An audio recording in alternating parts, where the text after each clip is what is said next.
So we are heading in the short term, into a world where there are going to be AI users and AI losers. But what we are talking about is कि यार अभी घुस जाओ ताकि आप compounding करते करते अगले 10 साल में expert बन जाओ. And India has to bet on this. India currently has a 250 billion market. This can go from 250, 300 to 800 billion. In an aggressive case, it can go to over $1 trillion. This is a version of the future. Are you starting to see some seeds here, people starting to act? It is likely that India is going to lose people in agriculture and industry, and services has to take off. Brands also, all of these start to become like influential AI avatars, right? Depending upon how many bots or AIs you have who are working day and night to make money for you will define how rich you are. So it's also, I think, a little bit of a myth that the data center power usage is the biggest driver. Even if you did not have the data centers, there would be a very significant need in power to go forward. Let's say the AI gets access to all of your WhatsApp chats, all of your social media comments and posts. It is very likely to come up with like a 95% version of you already, right? But people are not taking a structured approach to their business, and there's an opportunity to do that.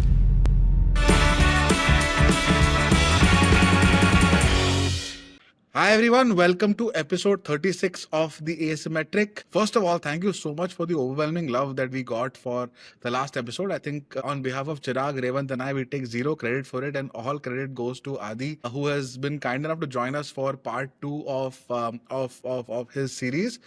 But I think the China episode just got a lot of love. Thank you so much for putting in the comments, including like very detailed points of view on agreement, observations, disagreement, etc.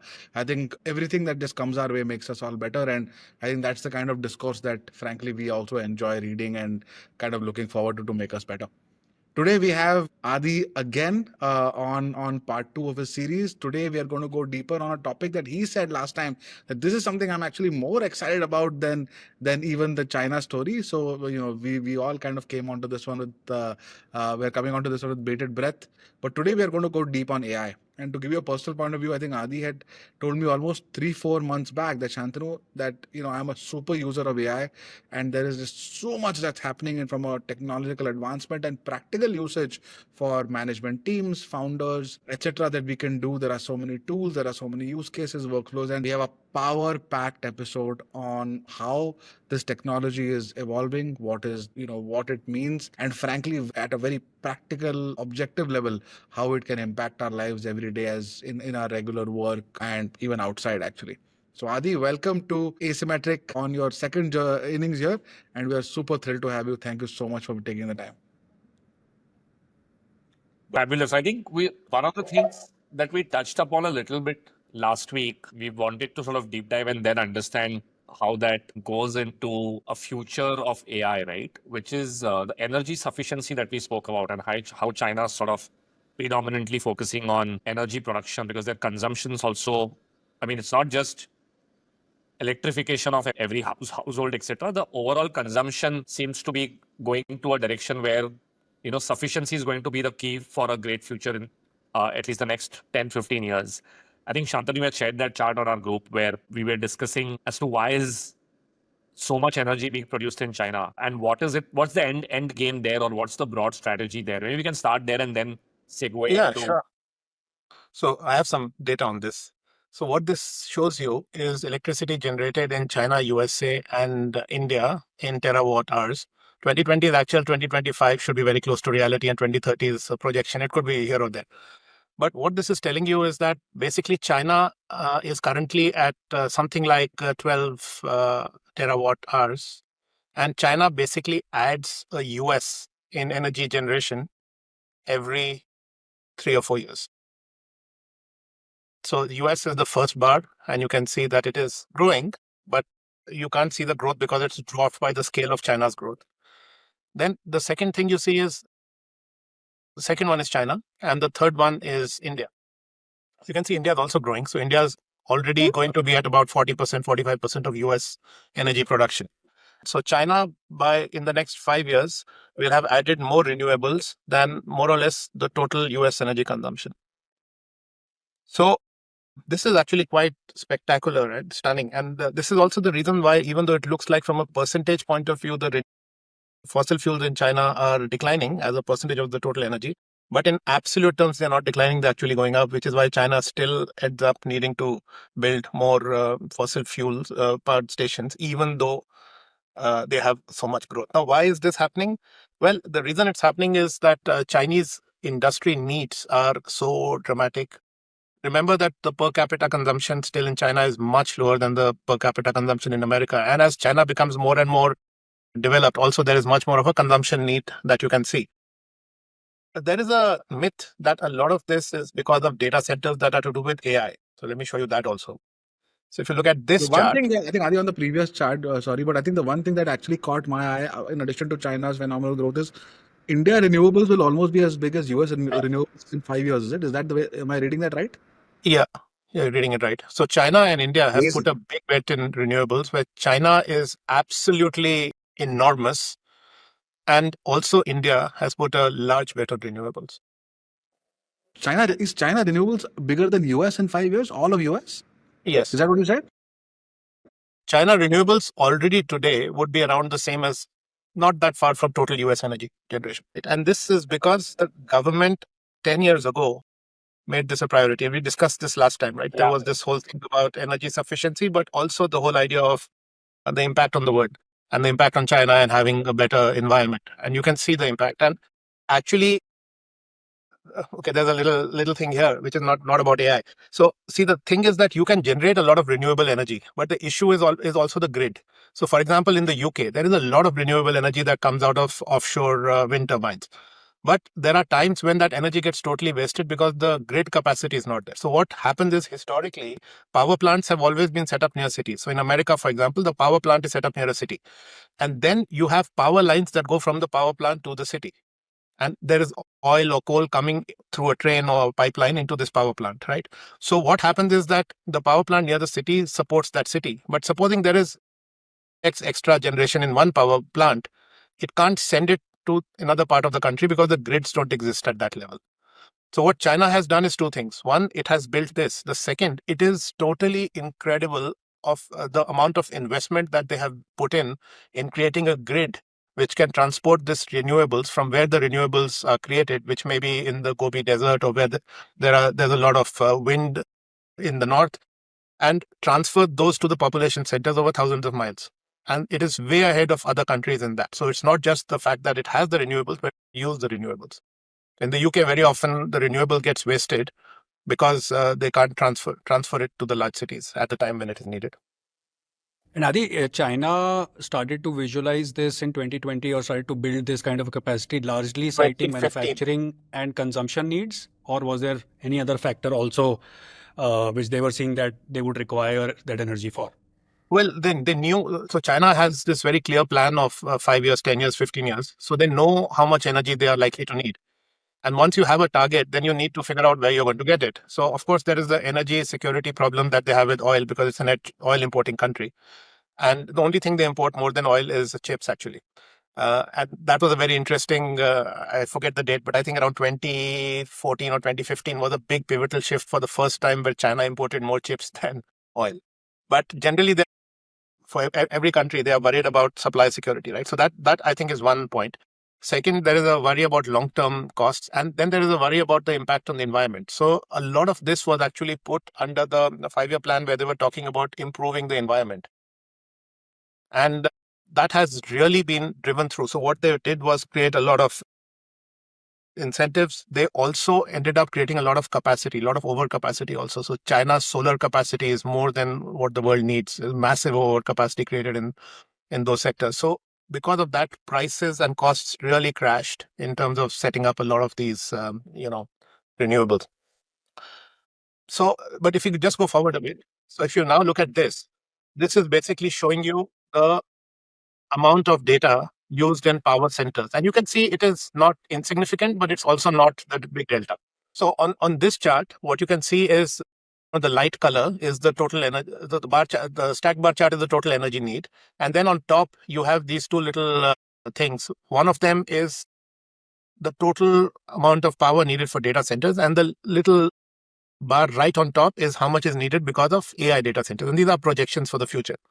So about something like 20-30% of all data center power is needed for AI. So if you look at it, something like 5, 7, 8% of total power needs is going to data centers. It may go up to 10% at some point, but it's not the driver of the majority of the increase that you see. It is one part of the driver. So it's also, I think, a little bit of a myth that the data center power usage is the biggest driver. Maybe it individually is one of the largest drivers, but in general, the economies, even if you did not have the data centers, there would be a very significant need in power to go forward. But the thing that the data centers do is they allow us to have AI, and then this AI can then be used to create ways in which you don't need so much power, or you have other solutions, right? So let's see how things progress over the next 5 or 6 years. But with that, should we just move on to have a little bit of a chat about AI and how the future looks first, and then we can come back to a bit more in detail on what this means for individuals and what they should do? Sure. Actually, a lot of these ideas go back to 2021, 2022, 2023. And the reason is that when like I said last time, when I left Reckitt, I spent a year really deep diving into all of the things that are going to be important 7 to 10 years in the future. And AI was really important there. So one definition of the future is a place where AI runs everything. And in my opinion, what is likely to happen is that AIs are going to get real world agency. So what do I mean by this? So if you think for a moment about a company, so a company has status in law as a person. A company can be sued. A company can be fined. A company can have a board of directors. Now, let's say that there is Shantanu's company, Bombay Shaving Company, and let's say that on the management team of this company, we actually have an AI that we develop, and this AI is now advising the company and taking a lot of operational decisions. And we'll come back a little later to how this can happen. Now, in this kind of world, this AI could very well send out a purchase order to a digger, to a construction company, saying, here is $10,000, whatever number of lakh rupees. Here is a contract. Go and start digging up Connaught Place or Rajiv Chowk. And here is a copy of all the permissions that you need. And sure enough, this digger is going to show up and it's going to start digging. So what's now happened? An AI has reached out from beyond the ether into the real world and had real influence because there is a wrapper around that AI, which is called a company. So we are in a world, or we will be in a world, where AIs are not just something that is, whispering into your computer with ChatGPT and giving you, helpful tips, but it is something that is actually going to have real world agency, like any human being or like any company. Who are these top AIs? So the top AIs are going to be people like government, corporates.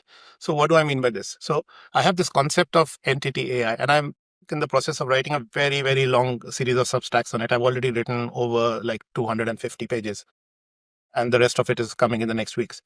This idea I have of entity AI is, in the future, every entity will be represented by an AI.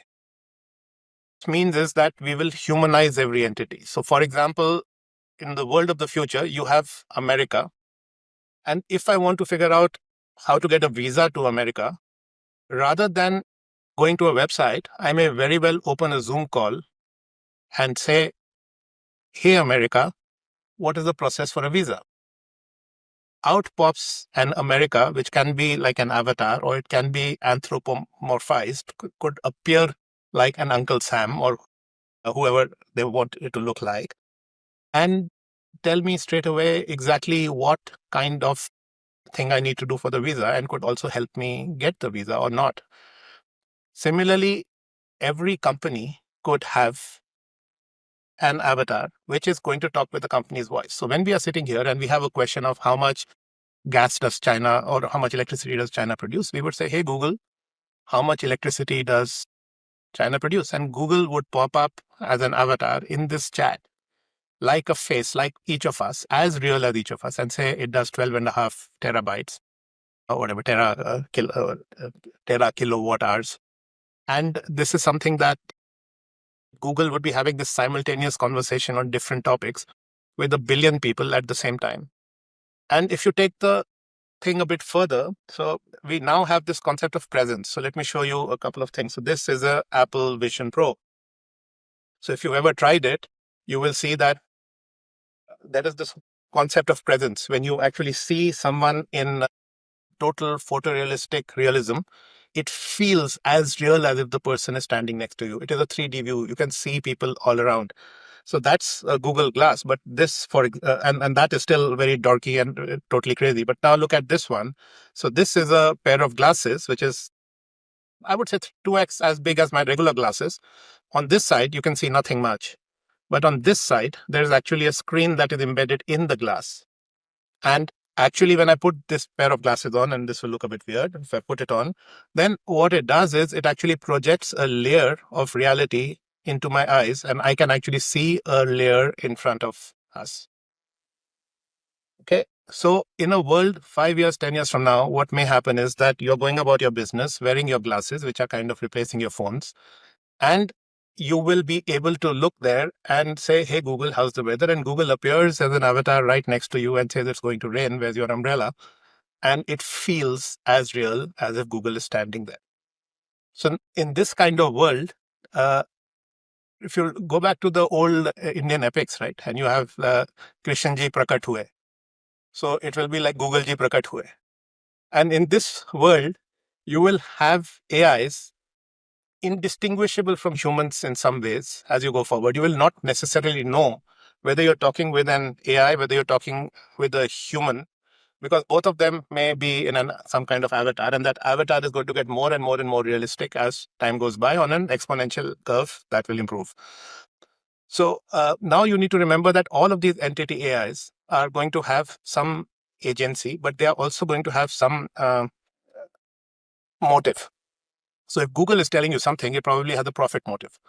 If India.ai is telling you something, it probably has some kind of better good for all kind of motive. If, Gurgaon.ai is telling you something, it probably has something that is to do with their KPIs. So you will now be talking with these entities who have agency, who have motive, and who have an ulterior agenda in a sense. And you will treat these like real people, right? So in this world, humans become input. And you can already see this happening. So for example, you will see a world where even today, if you work in a warehouse in Amazon or other warehouses, there are tools that are actually measuring exact human output. And they measure how much you lift, how much you carry, how much impact you had, what your brakes were like. And all of this is cataloged. And actually, there have been documented cases where there have been AI generated letters sent to people who work in one of these companies' warehouses, where the bottom 15% have got a letter saying better half who works in our company is in the bottom 15% of performers and therefore at risk. So this is a world where an AI is actually optimizing human effort for a greater good, which in this case, the AI thinks is profit. And there will be more and more and more of this. Key fundamental question becomes, what is the most important question to ask, right? And humans will evolve, I think, in that direction. So what will happen to humans? Humans will actually expand, I think, into virtual world. So what is a virtual world? A Zoom call is a virtual world. You spend more and more time online on your phone. That is a virtual world. There could be photorealistic virtual worlds in the future, but I think that is one of the meta visions from a while ago. I think that may take time and may eventually happen or may not. But what will happen is there will be many different types of new worlds. You can be who or what you want to be. It is possible that you may live and work anywhere. So in a sense, humanity will co-evolve with AI. So what we are going to become is a new version of humanity, which is going to be massively impacted by AI. Because if you think about it, we'll be older humans. Our basic needs, to some extent, in some countries, will be more resolved because the productivity is potentially much higher. What is impossible today may look very easy tomorrow. And remember, our children are going to be in a world where AI is in their workflow, every workflow from birth. So imagine children who grow up today from the age of 3 will be able to ask a ChatGPT nanny anything that they want about the world. And they will never experience a world where they don't have an omnipresent, almost omnipotent AI that is there to answer their every beck and call and meet every whim. What will happen with relationships? I think humans are relational creatures and there will always be relationships, but relationships may morph and change. And AI may be a facilitator in relationships. And I've written a lot about this kind of stuff on the Substack, so I won't go very deep into it. Anything repetitive will be automated by bots. And we'll talk about this in greater detail. And this raises questions on things like spirituality. So what will happen with spirituality? Can bots ever be spiritual? We'll come back to this in a minute. But as you build these entity AIs, strange things happen. So for example, you may end up with a bot that represents a religion that actually does represent a god or a set of gods. There are already, and again, if you go back to the Substack, I've given lots of links. There are lots of examples of these entity AI bots that have started to basically represent religion. So you could have a Jesus bot, for example, and you could talk directly to this bot and it could actually quote you from the scripture, but it could also give you, advice on your daily life. Bots will become a scalable factor of production. We'll come back to this. There is something that I call the swarming framework, where you can actually get all of these bots and things and put them in chains. There will be each human, like I said, will have lots of AIs or bots or copilots around. So depending upon how many bots or AIs you have in your control who are working tirelessly day and night to make money for you, will define how rich you are.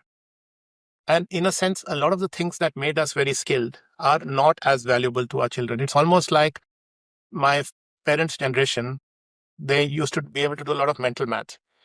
And when we were growing up, we also were taught to do all of this, right? And in a sense, people won't remember this, but there used to be these slide rules that engineers used to use. So when calculators came in, they were looked down upon because this is going to make us dumb. It's going to make us not understand mathematics. Our kids will not understand how to calculate. It's too easy. But you go forward a generation and you see what happened to those kids, which is our generation. It's not that our mathematical capabilities are any less than our parents. It's just that things evolved and you have tools. And what is important is how you direct that mathematical capability rather than the act of doing that. So the same thing is going to happen with more or less everything in our lives, right? So what this means is... Adi, just one thing, I think before you move ahead, this is a version of the future. Are you starting to see some seeds here, people starting to act? Yes. And also, when you mention entity AI, you mentioned governments, companies, brands also, all of these start to become like influential AI avatars, right? Yes. Wherein, let's say I'm speaking to a Bombay shaving company.ai. Totally. I think that has massive ramifications in terms of, let's say, building influence to creation of content. Who creates that content? Today, it's created by a lot of, let's say, publishers. Whereas I think it boils down to then the brand starting to do that kind of content. Yeah, but so if you say that there will be a Bombay shaving company AI, or let's call it a Shantanu Bot. Now, this Shantanu Bot will represent Bombay Shaving Company in all of the conversation with all its consumers, but with also all its influencers. There are lots and lots of cases where this is all this has already starting. You can see early signs. So I'll give you an example. There is something called USA.gov. So this was a leaked GitHub repository. It was probably supposed to come online soon, where the idea here is that the US government is releasing a chatbot, which at the front end is a chatbot. The back end has APIs into every federal department, and it is controlled by a console. So this thing put together is already something that in the very near future, you're going to be able to chat with USA.gov for anything to do with America. And that is perhaps a first step on the way to America AI. It's not just that. Like I've looked at this, there are hundreds, thousands of cases of all of this starting. We are still at the early stage. So a lot of this is invisible because a lot of this is work that's happening under the surface. But if you go forward 1 or 2 or 3 years, you will start seeing more and more of this. And remember, you heard it here first. But 3 years later or 4 years later or 5 years later, I think you're going to look back and say, this is so obvious. Obviously, this is going to happen. What else could have happened? So we'll see. So what does this mean for technology? So technology, in a sense, becomes invisible and everywhere. So it's almost like, you had lots of dials on a car and all of that now goes into a screen. And even that screen now eventually goes into your glasses. And even those glasses, you can see nothing. So in a sense, it becomes very minimalistic. And AI will be in everything. It'll be in your car. It'll be in your glasses. It'll be in your thing that has made your coffee. It's going to be in any website that you talk to.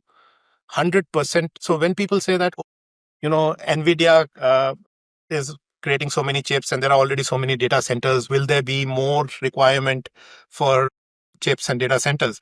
Well, I think the answer is very simple. There are 12 billion people in the world. Out of those 12 billion people, let's say ChatGPT has got to a penetration now in whatever period, 3 years, of 800 and some million already, close to a billion. So let's assume that 12 billion people multiplied by 24 hours multiplied by 60 minutes per hour is the total amount of available time. And you should look at the penetration of that time as what is being spent with AI. So currently the answer is going to be 0.0001%. If you are a company or you're a brand, you're talking about customer service, the expectations of customer service that consumers will have will be miles ahead of where it is today, because the expectation is that the AI will get it right every time. And very often it will. And therefore, what will be bad service is actually very good service for today. Like I said, co-pilots for every human. The design of everything will change to integrate AI into the workflows. So, like I said, this is a very different world that we are heading to. And in this world, now the AI can help in many ways. But first of all, it can help you as a human being, as an individual, to get ahead. So we are going to be living in a world where it's going to be, at least in the short term. So if you go back to, a few hundred years ago, when there was this battle between the French and the English, right?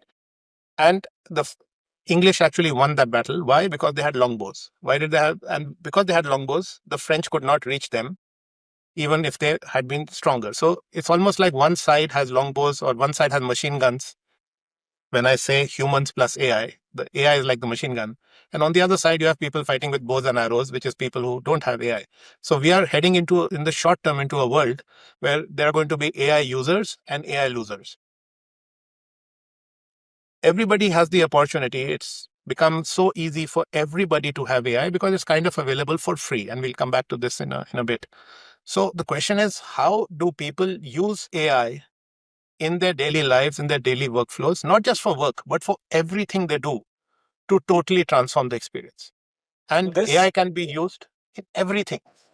On this, Adi, if I may. So I don't think I've gone as deep into AI as you have, but at least the push as a CEO to folks inside the companies too is exactly like this, right? That if you don't use it, then you're effectively not able to use, let's say, the latest expert out there and just upskill yourself to a level that even if you did not learn that skill in the last 10, 15 years, there's a potential for you to get ahead, right? And do better. And I get two distinct reactions. One is, oh, but when we use GPT and Perplexity and stuff like that, they still has hallucinate, and like there's still a lot of skepticism around, are we so excited with the future that we are not looking at how bad it is today? Like it still requires it to be treated like an intern and you're getting some productivity.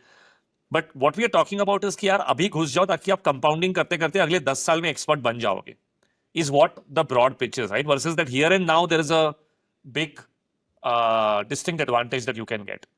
Because that's the broad reaction I get from the team. That yeah, it's not that big an advantage today. Isn't tool as good as the user, as it is said? यार वो लोगों को ना बुरा लगता है. I have. Yeah, which is okay.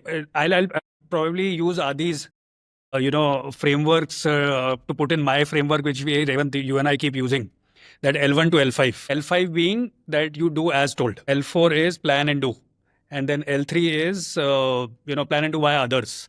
L2 is you do traction metrics and you change your plan as per that. And L1 is you set the metric. Yeah. My sense is, bots which were pre-feeded that ye question aayega to ye response dena hai, was only do as told. I think it has clearly evolved to plan and do. L4 tak aa gaya.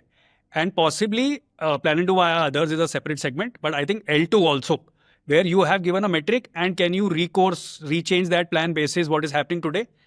I think if people are feeding it right things, it might not be like 100% true, but it's definitely getting there. And you are right that 1 out of 10, 2 out of 10 people will only catch up. But probably the world is moving towards that those 8 people will become redundant. Because AI kar dega wo sara kaam. So you're right. And let me show you 2 examples, right? And I'm going to show you an example of when AI gets it wrong and what kind of things AI gets wrong. And then I'm going to show you what I think is how all of us should use AI. So here, this is a real example. And I show this to demonstrate the limitations of today's AI. So here, I love to take pictures, as some of you know. So here is a picture I took of a random house on my daily walk. And I told the AI, count the bricks. So the gray stuff that is written is what I've typed. Something which is very simple for a human, adding just how many bricks is there in a wall, and AI can struggle. And there are many reasons for this, because these AIs are tuned to be lazy, which is they will do the minimum possible work to give you the most plausible answer. So you can try it. If you write a 4,000 page article and put it into ChatGPT and ask it to count the words, basically it will give you not very accurate results. As simple things like that, but humans may take that as a given. So what you really need to do is use the AI as a jamming board. So you are going to keep having, so imagine you've got a lazy MIT student who is at your beck and call 24/7. And this student is going to approximate the hell out of everything, but it's up to you to ask the question in a way that there's no wiggle room, in which case you will get a fantastic answer. So this is one extreme, right? Which is, so the people who use AI best are also domain experts because they know what questions to ask. Like I said, in a world where every answer is available, the core human skill is what question to ask. And knowing that is actually not such an easy, knowing the question is not easy. Ask the consultants, right? The consultants will tell you that you've solved 75% of the problem when you frame the question right. So from that perspective, there is a core role for humanity. But there is another thing. Let me show you. So we also live in a world where you can set an AI to start training like you. You can input all of the stuff that you do, all your meetings, you can put into the transcripts can automatically go into an AI. All of your frameworks, all of your thoughts, you can put into an AI. And then you can end up with something like this. So here I'm going to show you, I have a digital twin. And what I do here is all my frameworks are in there. A lot of my meeting minutes and stuff is there. Some of my life history is there.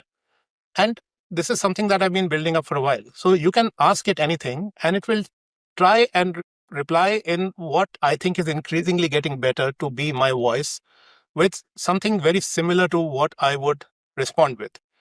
And I think it is 60-70% there. How have you got it?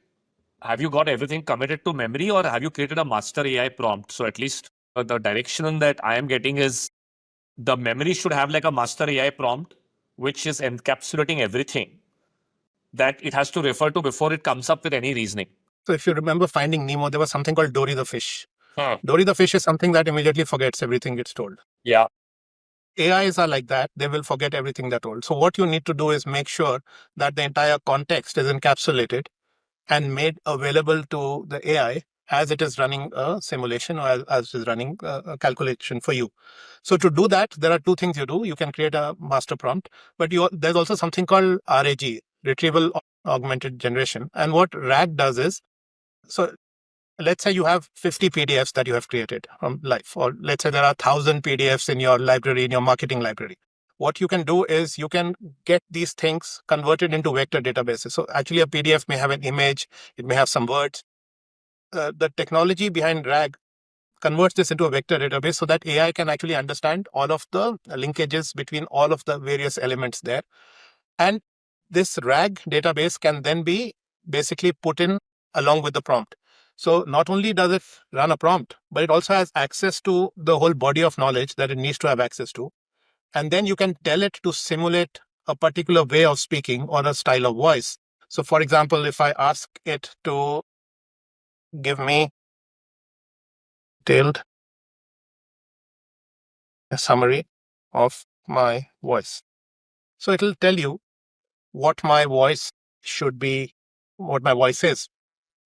And you can ask it to simulate this, right? It's telling you strategic writing intent, every paragraph must shift perspective, compresses insight into digestible frameworks, voice is calm confidence, think operator, strategist, teacher, tone is structured, reflective, sometimes ironic, vibe is thoughtful provocation, more than linguistic flair.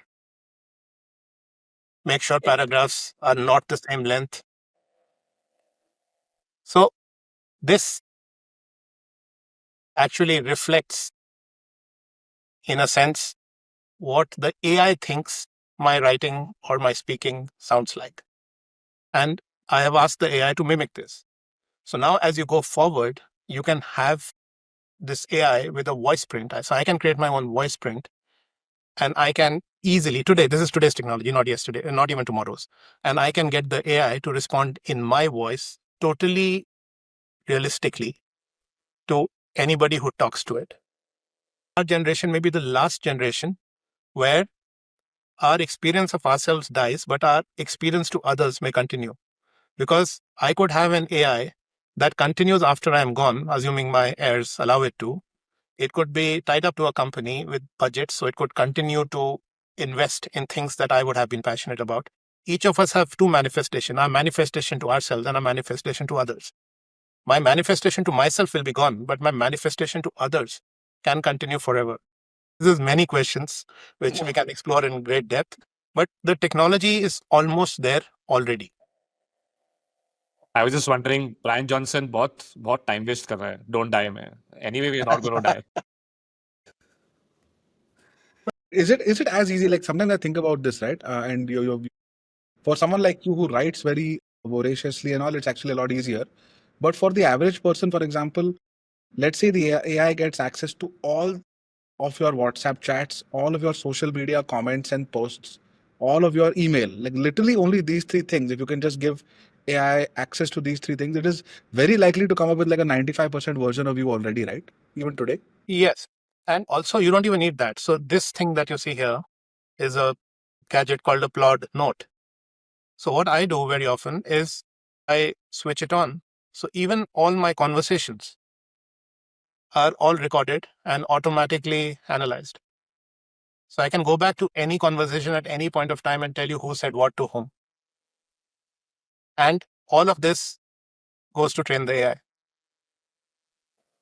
इसमें एक दिक्कत वही हो रही No है. doubt. I think Shantanu, what you messaged, WhatsApp, Insta is owned by one company only, and no doubt Meta is hiring $100 million of signing bonuses to people to solve this, to build this.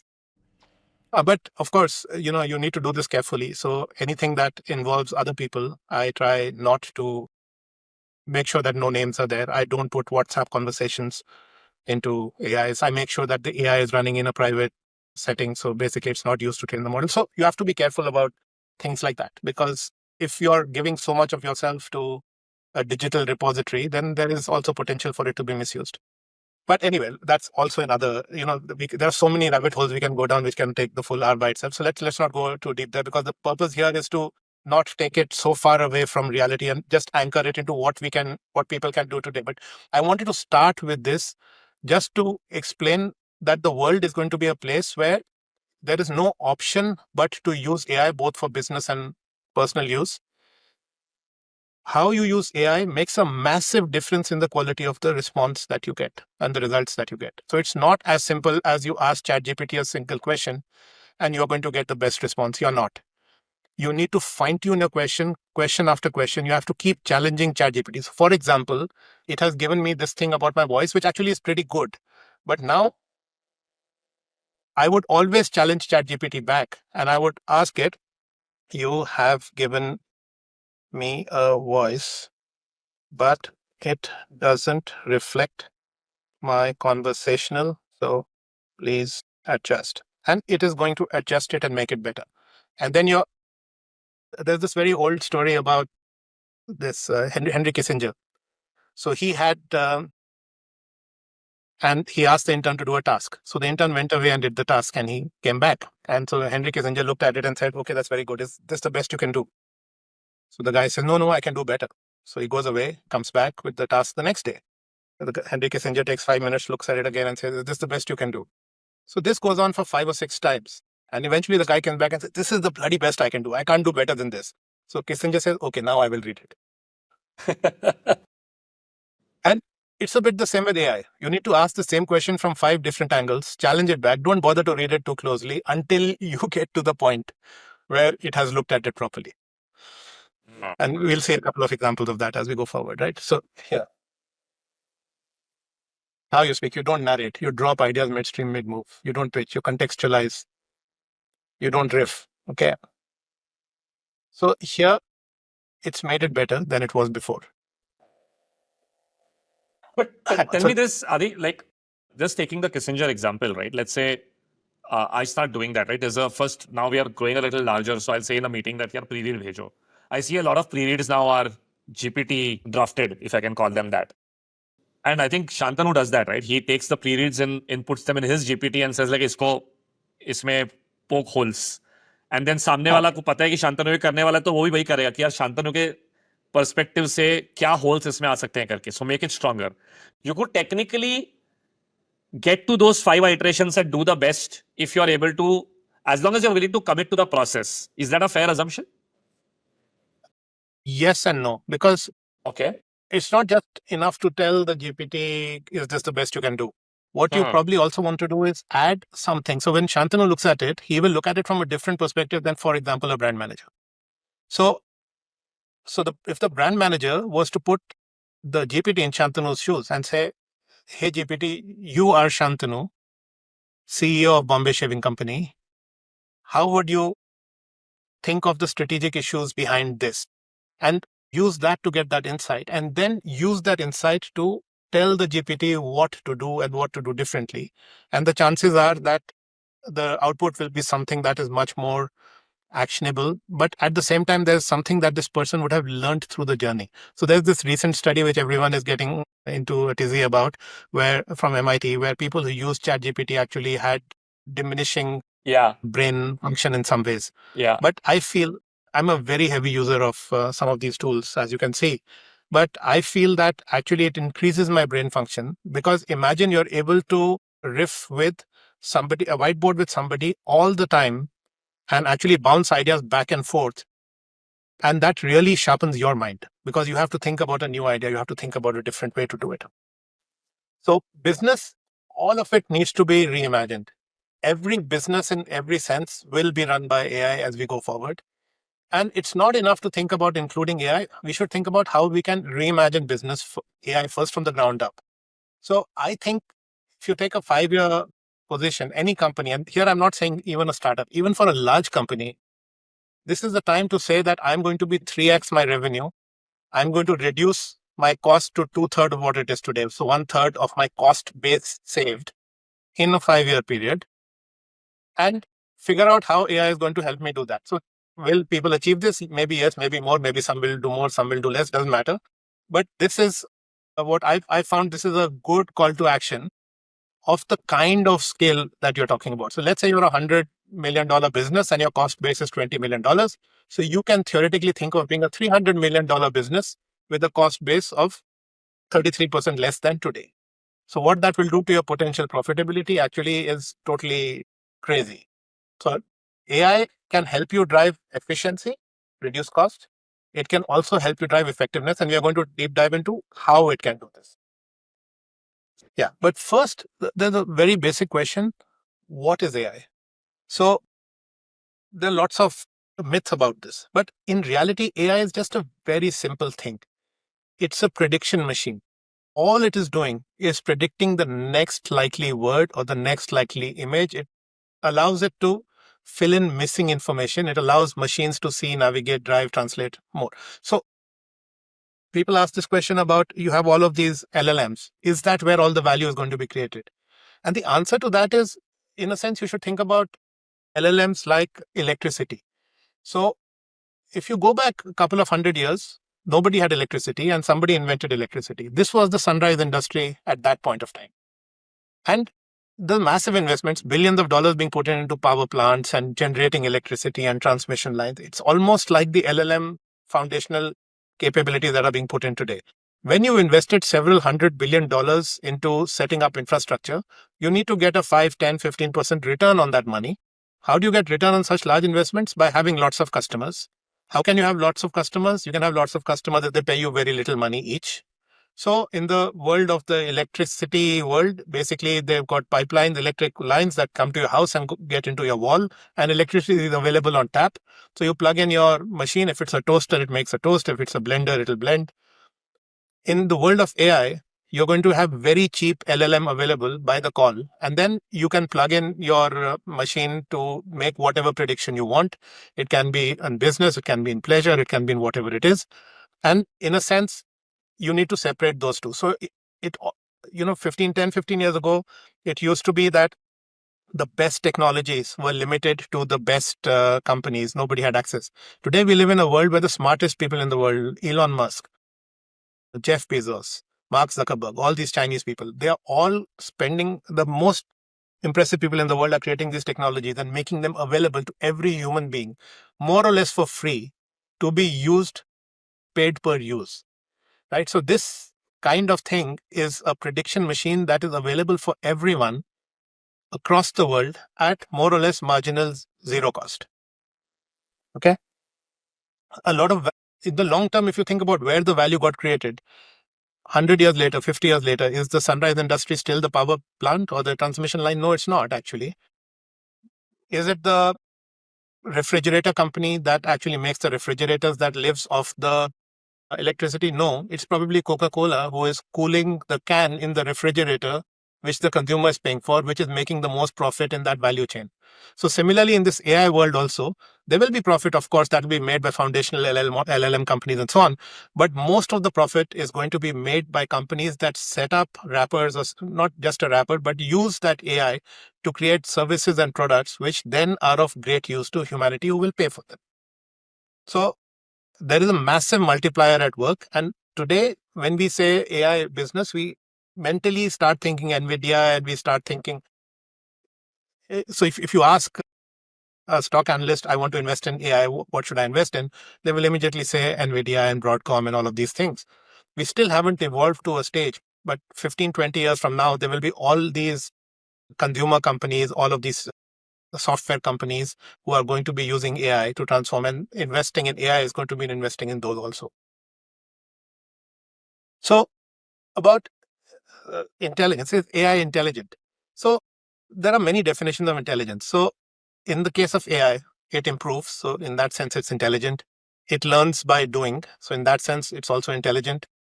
Prediction is also very central to intelligence. So because it's able to predict things in many cases better than humans, it is intelligent. So it does do things that previously only human intelligence could do. But is it sentient? No, it's not sentient yet. And we've had a bit of discussion with this. So I have this framework which I call the immortality stack. So this is something that we talked about. So all of us can do this. To begin with, we have memory at the bottom. We can capture our beliefs, reflections, decisions. We can create a simulation of our mind by training the LLM to emulate thought. If you go back to my twin, my digital twin, for most things that I think about, I actually ask the twin what it thinks. And if it is very different from what I'm thinking, I actually tell it, and it then improves over time. Then there is a face and voice. So you can embody your presence via a voice print and a meta-human. So you can actually go to Unreal Engine today and you can actually start creating a face that looks very much like yours, which will sound like you. Then you can talk about invocation. So you can invoke this AI. So we can invoke it on a call. We can invoke it in your phone. You can invoke it wherever in your glasses. And then lastly, you can give this AI agency where you can basically create a company to hold this AI. You can create an API where this AI can basically feed into other things. You can also create an MCP, which is like a master control protocol. So basically what happens today is you can tell your AI, go and book me a ticket. If you want, I can give you a demo. And what the AI will do is it will automatically go, it'll open the website, it'll enter your details, it'll put in your credit card, it'll book the ticket, it'll check all the stuff, and it'll come back to you. So you can actually have your, twin do all of this stuff as well. So all of this is not, I would say, fully in the public consciousness now, even though all the tools already exist. So if you really wanted to do it, you can do it today. Tell me this, Adi, going back to the flight booking example, doesn't this, like if I was make my trip in India, wouldn't I be worried that some kid is going to make this amazing wrapper around, this piece and then disrupt my business? Like we are talking about how to You should. improve productivity and how to build business, but doesn't it look like, going back to your Coke and refrigerator example, there You could just should be be an very worried. okay So let me show you something. consumer tech consumer tech business, which is built on very thin margins. Like Amazon still has warehouses, and in the end, they need to make sure that the order gets delivered in 2 days because that experience, or a quick commerce business is still ki dark store dalna padega, delivery boy chahiye hoga, etc. But a OTA is just APIs being called and flights being booked. And maybe there are people who are calling up and confirming that can become voice AI bots, and effectively the entire business can get disrupted today, right? And there are more such consumer tech applications, in my view, like a ride hailing. For sure.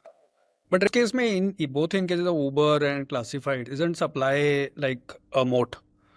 सब Wherein कुछ you getting that supply, ये wrapper और ये surfaces तो बदलते रहेंगे, उसमें क्या है? like मतलब travel में तो even सब if let's कुछ say already you are available है. fast, Make My Trip will also make this. नहीं, so for example in travel today the largest inventory is still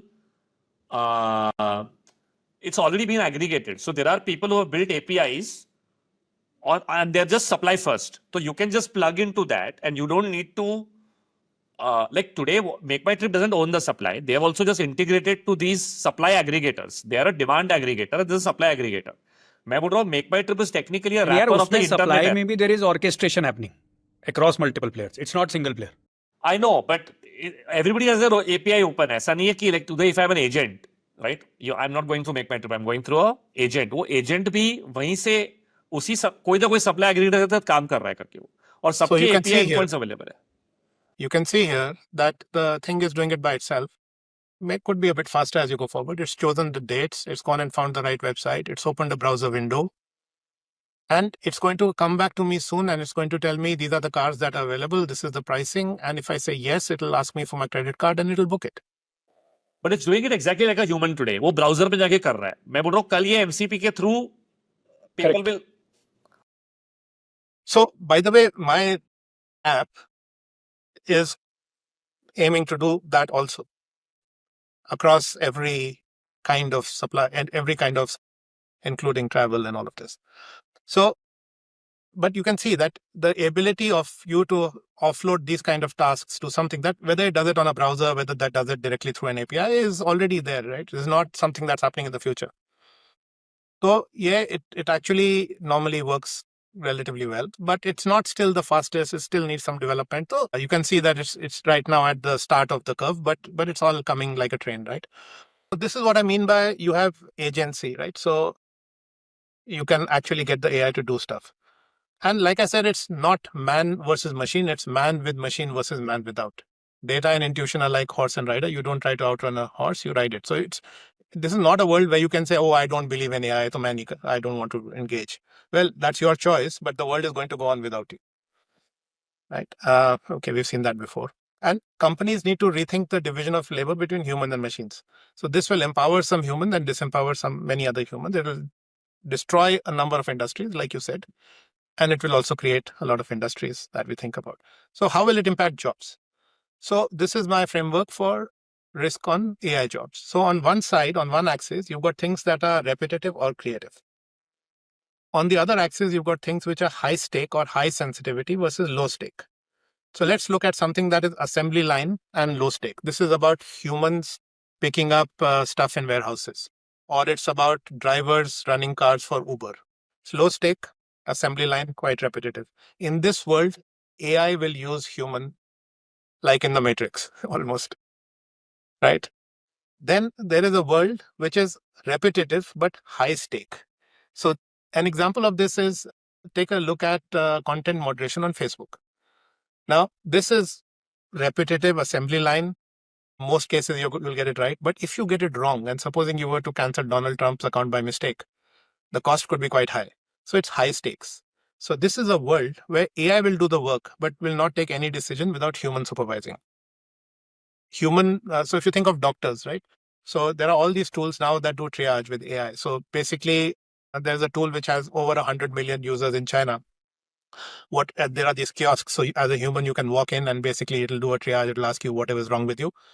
And what it does is rather than giving you a diagnosis, it'll give you a doctor a diagnosis and it'll say, these are the 5 things that could be wrong. And this is the reason. And this is what it is. And this is the suggested plan. So now what happens is when the doctor sees you, instead of the doctor seeing 10 patients in an hour, the doctor can see 30 or 40 patients in an hour.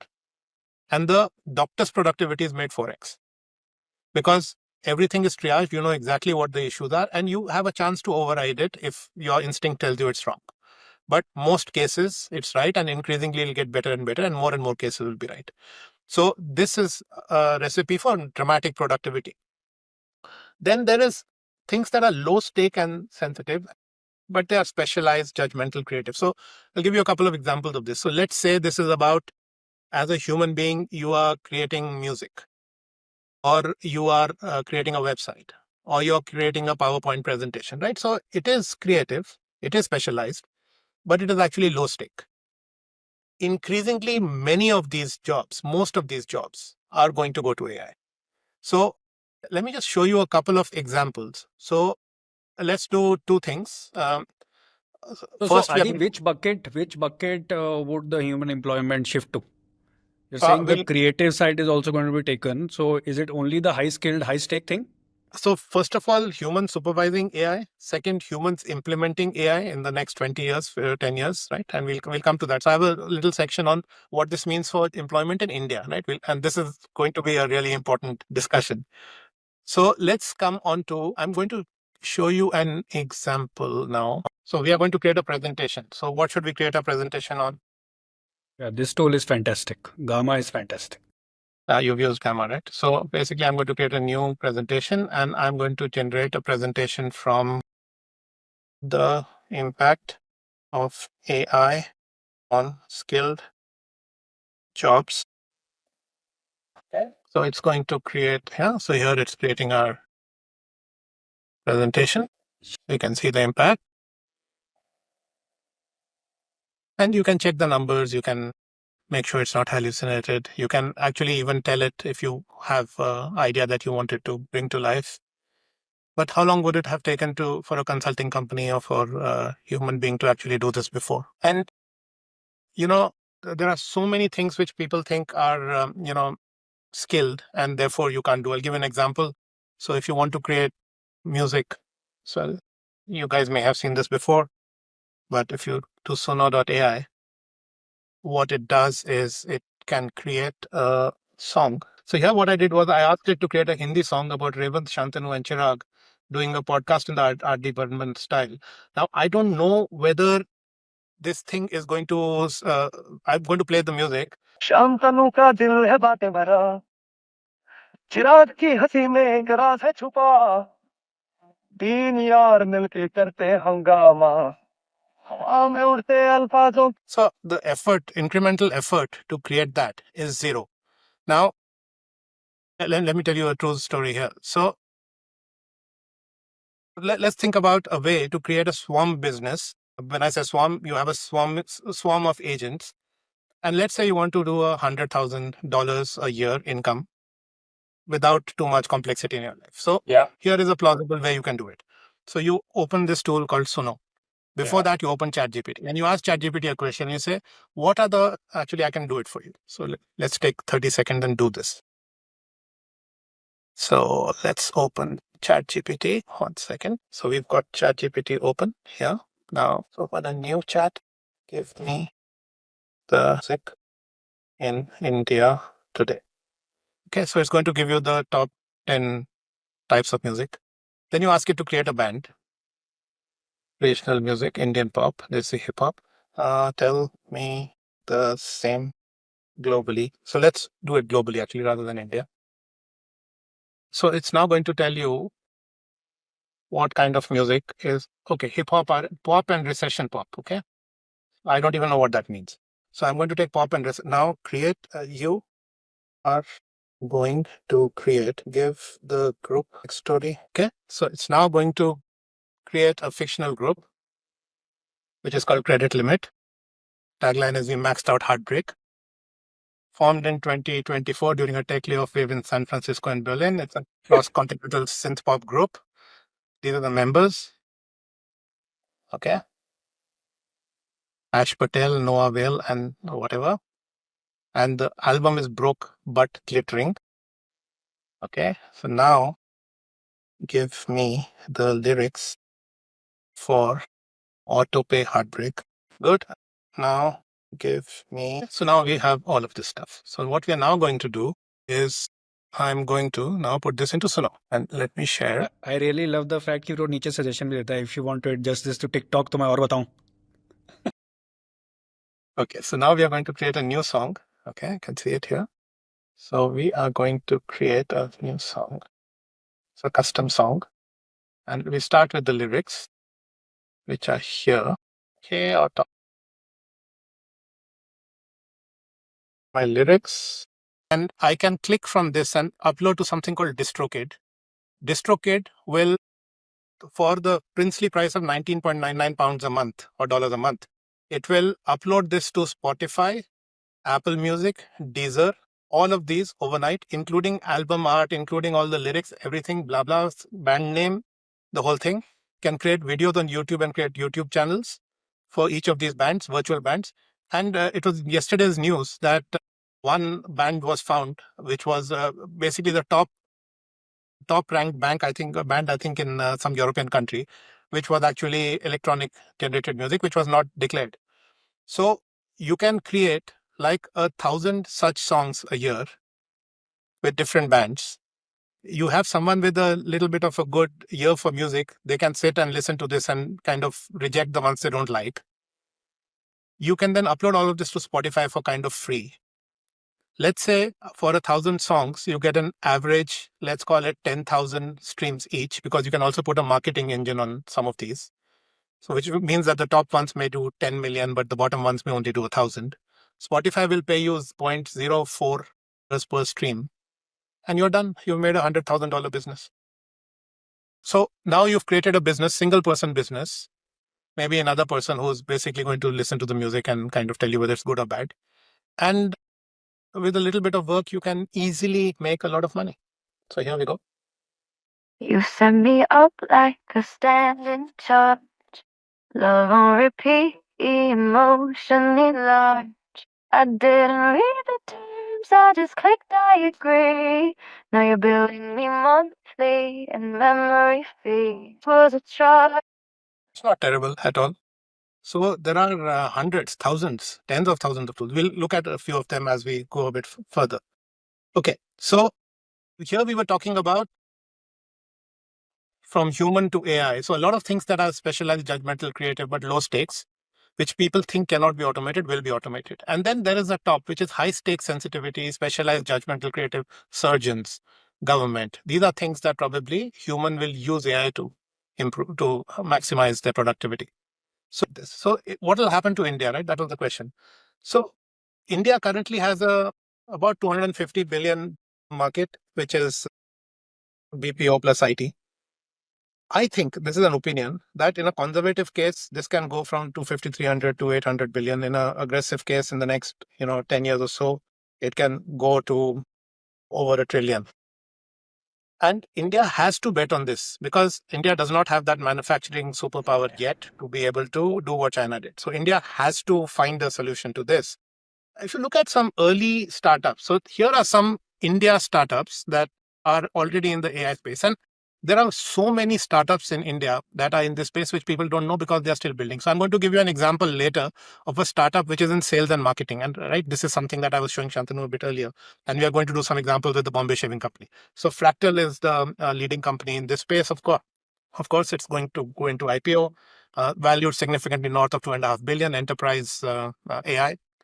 Yellow.ai, multilingual conversational AI. Basically, it's got a 400 million plus valuation as of 3 or 4 years ago. Lena AI, HRIT support, Right Sonic, basically over 10 million users globally. SalesKen.ai, real-time sales coaching analytics. These are all Indian companies. And there are many, there are hundreds. Yeah. So there is a lot of building that's happening in the AI space. And there will be more and more. And these companies are going to drive growth and scale. For VCs who are watching, I think you need to have a theme. You need to have a AI focused theme on how AI is going to disrupt whatever your thesis is, but also how you can identify some of these at the right time. And some of these are growth companies. So my sense is most of them have become AI first, whereas I think the new ones which you are seeing are probably more AI native. Yeah, totally right. So a lot of these are 2020, 2021, Correct. 2022 companies. But the reason I put these up here was I wanted to show companies that already are at scale and are dominantly AI, right? But if you look at the new ones that are coming in, which are natively AI, you won't see them at this scale yet. But in the next 2 years, you will see lots of companies at 100, 200, 300 million.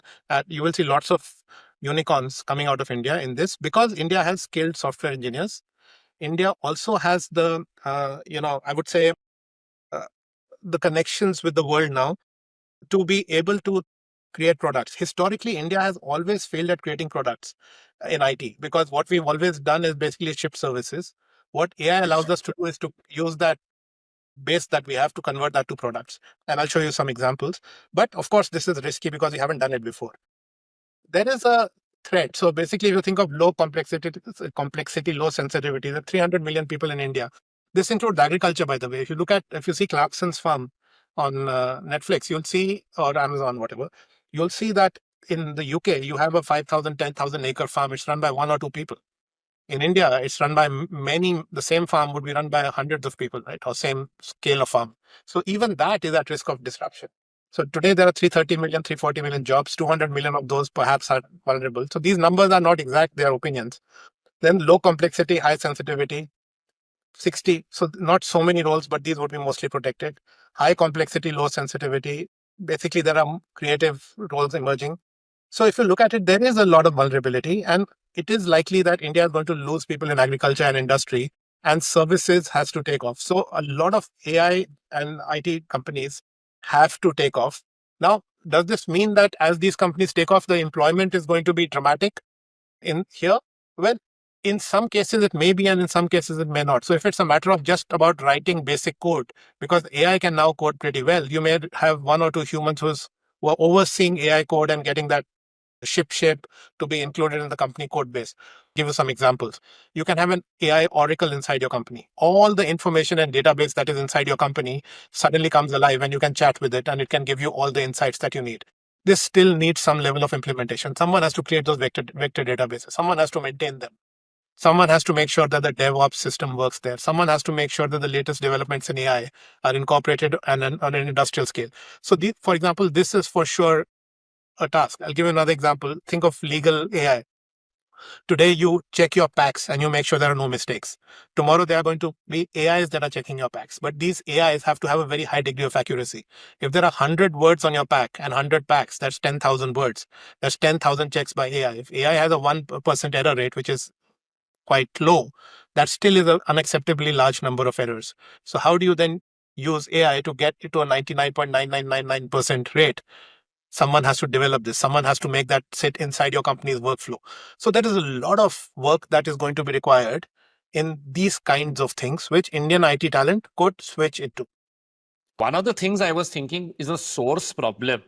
Is if I see all these behemoths, they're set up as enterprise sales machines, right? There's a pre-sales guy. They used to always sell to US and Europe, and those GDPs in some way have been stagnant, and all of their clients are the S&P 500 minus the top 6 guys. And if you see the S&P 500 in the last 3-4 years, except for the top 6, what they call FANG, everything is flat because the the profits are flat or degrowing. And the reason is that the world is moving, like all the values are accruing to the Nvidia, Alphabet, Meta, etc. Right? Why are you still relying on the US? Where is your enterprise sales team for India? There are now, like if you take a bet on India for the next 15 years, and I realize that they're all so heavily dependent on North America and Europe कि वो अभी भी सोच वैसी ही है. But for what you are Totally saying, right. we may need to flip our thinking to say, let's serve India first. Because India में ही बहुत need है. And especially if you assume that the cost of compute and inference is going to keep going down, then your ability to provide these services at the cost at which India needs it is also possible. You don't need a very high cost resource to do all of this. There are enough margins. One of the biggest challenges in a company is what is sitting in your base. So if it's very easy to go to a US company and sell them a contract for 10 million, 20 million, 50 million, and you come to an Indian company, and maybe that Indian company in 15 years or 10 years will get to that scale, but today it's not even going to give you 100,000 for the same effort. Yeah. It becomes a challenge for these companies to adjust that. So I think it's going to be quite a lot of danger, but also a lot of opportunity for these companies because they certainly have capabilities, but their long-held business moats are disappearing. So one business moat used to be that we are going to set up your entire IT system. We are going to make sure that your hosting is taken care of, all of that. So all of that kind of money is anyway going to the AWS and Azure and those kinds of people. So that's all gone. Then the second thing used to be we are going to get your SAP done. Well, SAP is still there, but as we go forward, that will be less and less important, and there'll be other tools that come in. Then there is the whole thing that we are going to help you visualize your dashboards, but now dashboards can be visualized much better. So one by one, things that these companies have been very good at actually are challenging. But on the flip side, they have that sales machine, like Microsoft has a sales machine, TCS has a sales machine. They reach into all these companies. They have all of their software already there. It's easy for them to basically add on and add tools. So all of them are taking their current workflows and adding AI to them. So we'll come to this in a second. So India, the key gaps. So if you look at this, according to me, talent is there, 4 out of 5. Digital infrastructure is also there with what's happening now. Data liquidity is a problem in India. So it's a challenge. And also the rules are, I would say, coming in relatively late. Execution culture, I think, is a bit questionable because very often I see things that require 5 or 6 people to do with an Indian team. The same Indian team, if you take them out of India, 1 or 2 people do the same thing. It's a personal feeling, I think. Leadership will is kind of there, but there's also a lot of inertia. So I think leaders in India in business need to decide that this is something that is going to transform our companies and go for it. And you can go for it at a small scale to begin with, and you can basically start off with some workflows, which we'll come to. And then, but if you don't do that now, you're going to be left behind because there's an S curve of learning here. And unless you start today, in 3 years, you'll be hopelessly behind people who started 3 years before you. I'm conscious it's taken a long time, but let's talk about this framework, which I think is a really important framework. So this is a company. A company is a black box, and there are inputs to a company like money, like investment, like people, whatever. And then there are outputs, which are products, financial results, whatever. How does the company do that? The company has a strategy. It has some jobs it does. From the jobs, it has tasks. And from the tasks, you get workflows. If you start from the bottom, workflows, basically you can improve workflow by workflow, and this improves the execution, it gives you some efficiency, but it's not transformational. Most large companies are starting bottom up, which is they've got mapped out some workflows or some random workflow. Somebody's come and told them I can do this better. So they're focused, but people are not taking a structured approach to their business. And there's an opportunity to do this. So let me give you, so we'll spend a lot of time at the workflow and task level because that's where most people are. But let me give you an example of strategy, of solving a predictive challenge, which then can have a material impact. So take an example of somebody like Amazon.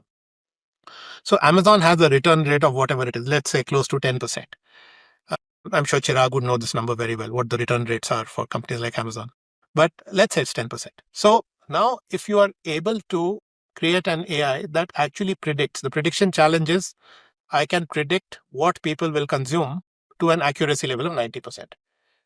If you can do that, then you can change the model on Amazon. So today Amazon is a shop then ship model, which is you buy from Amazon and then it ships. Tomorrow, you can change that to a ship then shop model, which is Amazon is going to predict what you think you need, ship it to you. If you don't like it, send it back. If Amazon gets that prediction right 90% of the time, cost is the same as Amazon has today. So it's cost neutral. Solving that strategy challenge or that prediction challenge has led you to a slightly different strategy. And if you do that, now think about the impact on operations. If I could just predict what my users are going to buy, I don't need such a big warehouse. I can move my warehouses another 100 kilometers out. I don't need to ship overnight. I can ship 1 week in advance. I can cut my costs in shipment. I can cut my costs in warehousing. I don't need a website anymore. I can cut all my costs on the website. All I need is a chatbot. So I ship you whatever you need. And if you need anything, you chat back to me. And that's all. So you have removed so many jobs, tasks, workflows, and cost by solving one predictive challenge. Why is Elon Musk and all these people after solving the robot taxi challenge? Exactly the same thing. So if you can make a predictive challenge, which is I can predict where people will want a taxi at what time. That's the only thing you need to predict. If you can predict that, what you can do is, if you are Tesla, you have a fleet of whatever it is, 3 million cars, 4 million cars. 4 million cars from a global perspective is only 3% market share because there are whatever number of cars is sold every year, 100 and 120 million cars. If you assume a car has a 10-year life, that's let's call it 120 million multiplied by 10. whatever that number is, a billion cars. But then, so that's the total market. On that, Tesla has a very small share. But if the world changes to the average car is used for less than 12 or 13 minutes in a day. So if you were to now change that equation and say 100% utilization of cars, actually you only needed 150 million cars. If you change it to 50% utilization, you need 300 million cars. 300 million cars with a 10-year life is 30 million cars a year. Tesla can have a 4-5% share of that right away with their current capacity without having to spend billions to build a new factory. Right? So just by solving that predictive challenge at the top, you can change your strategy and you can solve these predictive challenges at the jobs level or the tasks level, and that could really help you implement AI at that level. Right? So an AI first company reimagines the business. This is the AI native company you were talking about, where you use AI and you don't really need the rest of those workflows, which are burdening everyone else. And for incumbent companies, they are focused on improving what you have because it's too risky. You're not going to do something like what I just said suddenly out of the blue because your business could become zero, right? It's too risky.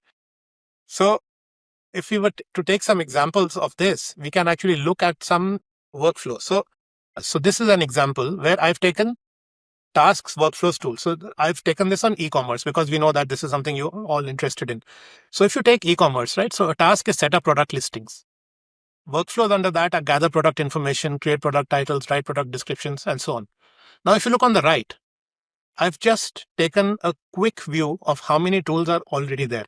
So in the last 4 years, I've personally looked at over 700 tools. I can show you a list. It's a massive list, right?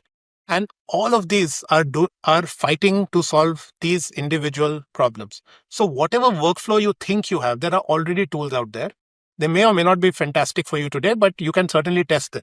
So just on e-commerce execution, see how many tasks. One, set up product listing, optimize listing for SEO, manage inventory.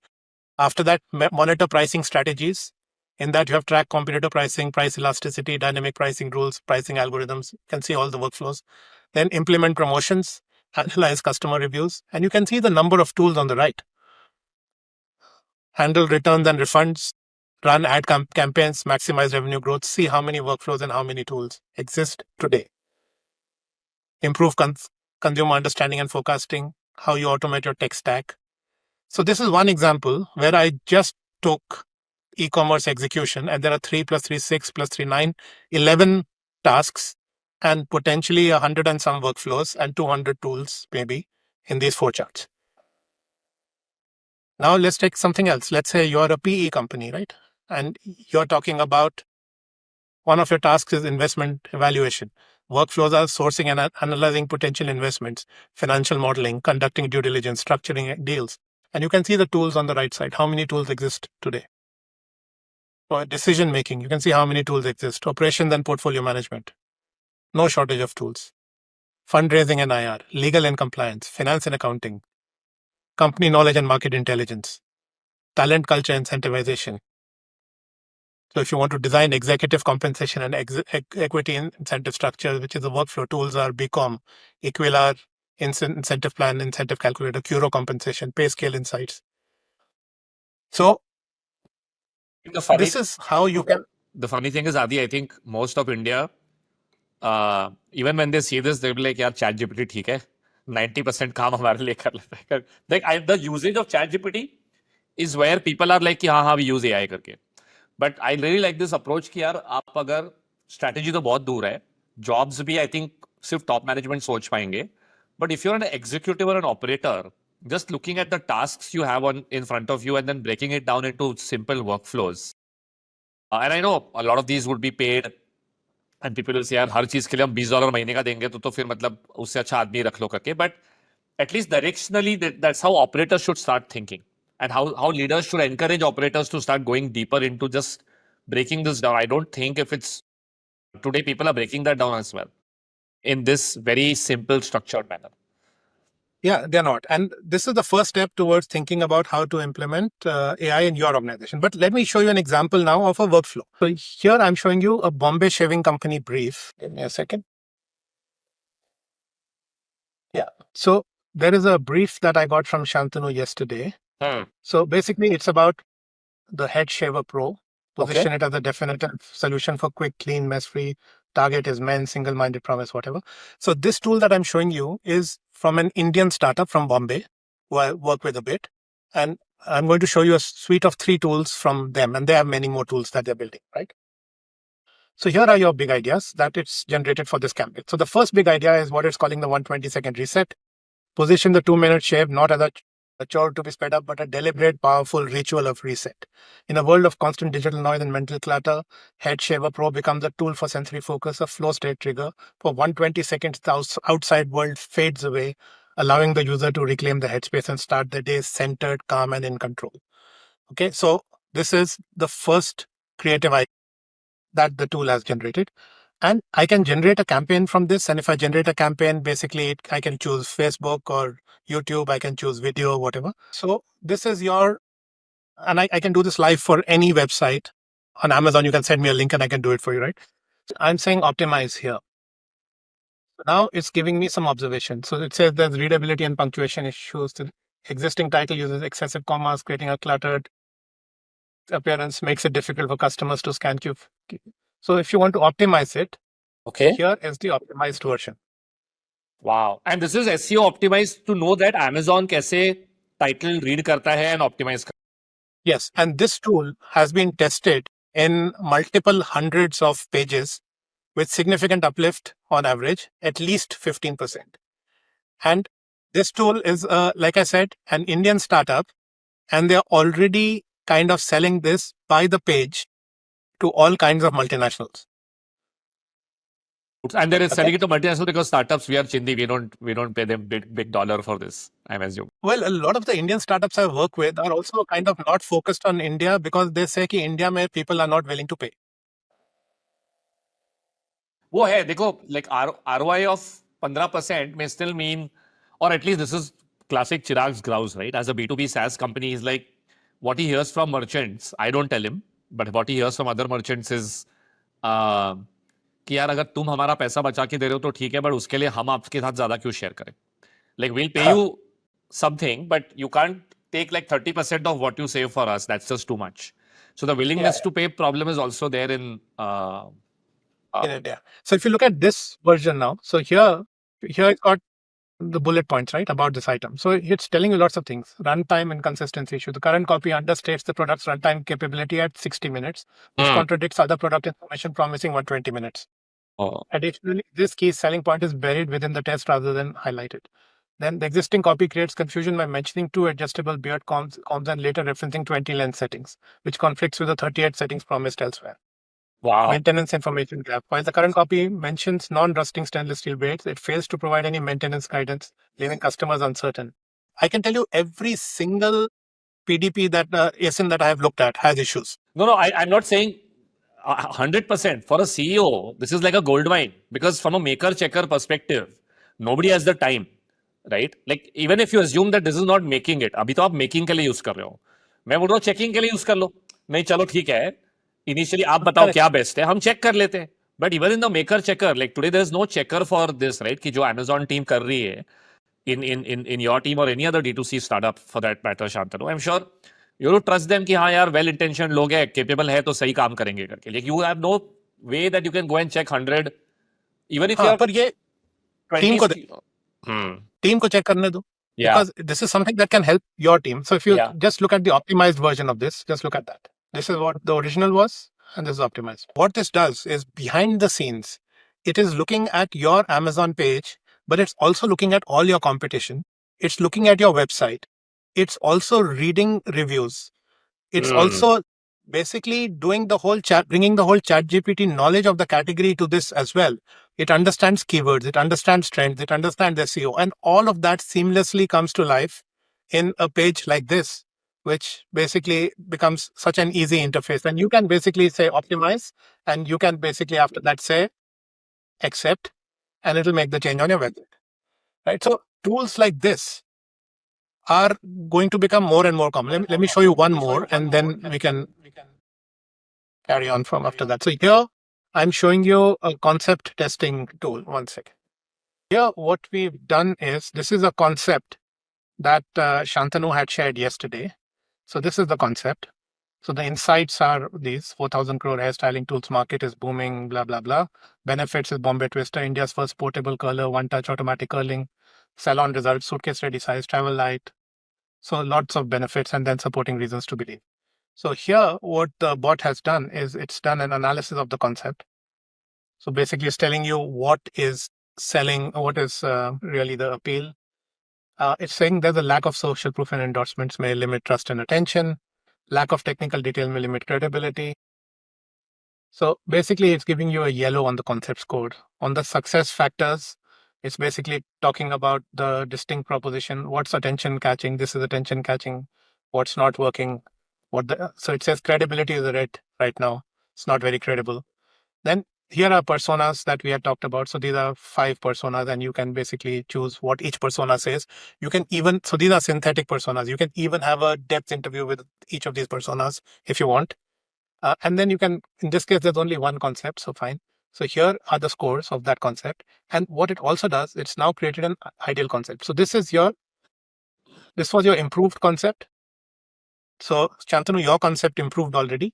Indian women crave the confidence and creative freedom of perfect girls that last all day but refuse to sacrifice their health or spend hours achieving quality results. Meet Bombay Twister, the world's first smart girl technology that delivers the 8+, blah, blah, blah. What it's now created is an ideal concept according to it. This is the ideal concept. So the insight is today's women crave the confidence that comes from perfect curls, but fear the damage, burns, and time that traditional curling requires. Right? You had not put this as a core insight previously. Benefit statement. Bombay Twister gives you fearless confidence with breakthrough auto direction intelligence that creates effortless salon volume in 90 seconds, delivering 8-hour curl hold with 0 burns, 0 damage, and 0 guesswork. Actually, Finally, perfect curl. Sorry, Aditya. I just realized the biggest advantage of this is actually fixing strategy. Like a lot of times, the business team will come and say, "ये हमारा brief है, अब आप अच्छा करके दो." But very few people, creative people, go back and question the brief because they don't have business insight. Yes. That's the biggest gap I am seeing in this. कि आपके concept में ही अगर orange है, तो आपका brief ही incomplete है या inconsistent है, and then output. So here's another example where I had taken 3. So before I heard from Shantanu, I had just done this. I had created 3 concepts. One was smoothness without the ouch. So the insight is women want salon-like smoothness for sensitive areas without ensuring painful waxing or risking cuts. And here it was enjoy effortless pain-free grooming for bikini face, right? So this is one concept. The second was your pocket-sized salon. Modern women want grooming tools that fit their fast-paced, travel-heavy lives. And the benefit is it's a sleek portable trimmer.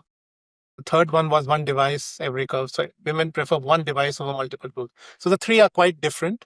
The insights are different. The same product is positioned 3 ways, right? Now, if you look at this, look at the analysis here. So here it's showing you concept 1, concept 2. So yellow, yellow, and yellow. All 3 are yellow. Comparing the concepts to each other, basically, scores. So here it's now showing you the scores. So the first concept is overall strongest, but it lacks a distinct proposition. The second concept and third concept are weak on credibility, but interestingly, the concept third is strong on distinct proposition and strong on advantage, right? So if you can build credibility, basically then that's a push to the business team maybe कि यार हमें ये concept अच्छा लग रहा है, but please go and figure out how to build credibility. Then we will have a winning idea maybe. Correct. And now this is now showing you an ideal concept. So the ideal concept is here. The insight is busy women with sensitive skin need one intelligent grooming solution that delivers salon perfect results instantly without paying scheduling hassles of skin irritating of traditional method. The benefit is the first zone adaptive trimmer that intelligently adjusts blade speed and pressure for each body area, delivering pain-free professional grade grooming from eyebrows to bikini in just 90 seconds, anytime, anywhere. So it's the same product, but you can see how it has been tightened, how the insight actually, the benefit talks to the insight. And because brands create a product and then figure out how to market it, usually the creative folks, I really empathize with them a lot of times, कि उनको ना they are dealt a bad hand because और अच्छे से बेचो बोला जाता है उनको, या बिक नहीं रहा है करके. But lot of times the problem is at the source, कि आपकी insight ही incomplete थी या half baked थी. The most powerful impact I see here is don't come up with something unless all your tick boxes are green. And maybe the problem to be solved is at the innovation end itself or the inciting end itself. कि यार this is not a good enough product. We may come up with as good a campaign as possible, but it's not so distinctive that people are going to say, aha, baza aa gaya karke. And that's exactly the point I wanted to make. So there are 2 points here. One point is that we think that ChatGPT is this thing that is going to answer our basic questions and give some kind of simplistic answers. But if you use AI properly, if you ask it the right questions, you can actually have very meaningful, deep strategic answers, and you can constrain it to not hallucinate, not cause all of those issues. And you can see the impact of that here. I'll show you another use case, which is an entertaining use case in a minute. The other message I want to give is that reason I showed you these examples, and I can show you like hundreds of examples actually, is that this shows you how you can use AI to integrate into a workflow. So you're an existing company, you've got an existing team that is writing concepts and actually generating products. Now, when they are doing that, they have a set of tools. Currently, their tools basically are you write a concept, you take it to a market research agency, or you meet a consumer, and then you basically fine tune it, and then you go and do a research with consumers through another agency.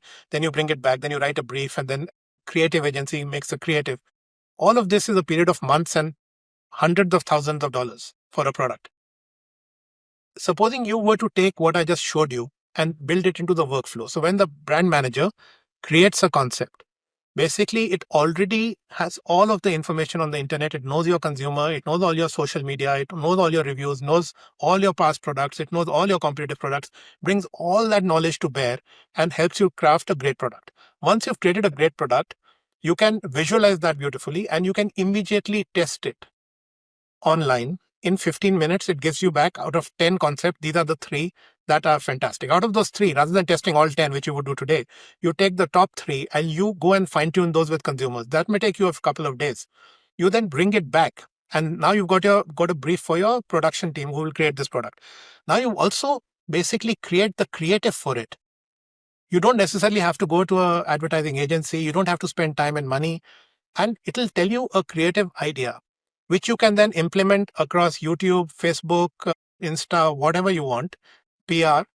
And as part of that, you can also brief your agency and say, I want creative, or in-house agency that I want creative that basically is on this theme, on this campaign, this is the visual.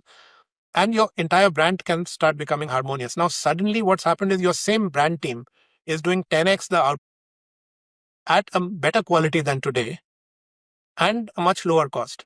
So this is one example where you take some workflows and you integrate AI tools as part of the workflow. What you also do is have you guys heard of make.com?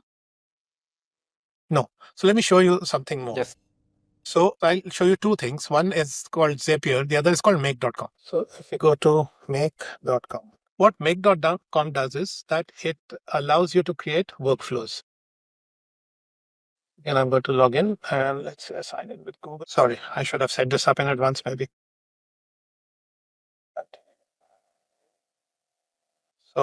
So here, think about all of these bots or all of these workflows. So here it's going to create Canva designs with data from Google Sheets and upload to Google Drive. So what you do here is, let's say you've got a Google Sheet, which is capturing data from what your customers are saying on your, for example, on your service chat. And you now want to use that to create designs, right? So here, basically the data comes into Google Sheets. It automatically triggers into Canva. Canva creates a design. It exports it. It puts it in Google Drive. It comes back in Google Sheets, and it could very well have appeared on Facebook. So now what you've done is you've taken 5 agents together and you've chained them in series in this case, right? But you could chain anything. You could create any kind of thing in series or parallel. So here, let's say we're going to look for something a bit more complicated. Find YouTube videos in a channel, summarize with ChatGPT, and email results. So we could do this for the asymmetric channel where we basically connect this to YouTube. It's going to basically move it to Apify, move it to Tools, move it back to Apify, do a transition through ChatGPT, put it back through a filter, and then send an email back on each video. So discover YouTube videos within a specific channel, get concise summaries with ChatGPT, and receive the results via email. This streamlined process ensures you quickly access valuable information in an easy and informative format. right? So you can do this to any channel and it's going to summarize all of the podcasts that you have done and send it to you as a condensed summary through email. There are so many and you can create your own. So the world of the future is going to be this kind of world. So here, look at this. You're going to sync Facebook ads to Google Sheets. Simplify your marketing and analytics workflow. Basically, gain a consolidated view of your campaign's performance and budget allocation every morning at 8 a.m. using the previous day's data. So basically, Facebook ads campaign management moves it to Facebook Insights, moves it to something called Iterator, moves it to a tool, moves it back to Google Sheets. And you can use AI transformation at each of these levels. So when you are thinking about how you are constructing your businesses and workflows, you can actually automate the tasks by using these agents. And it's not just about these kinds of things. So I'll give you an example of something that I am doing these days.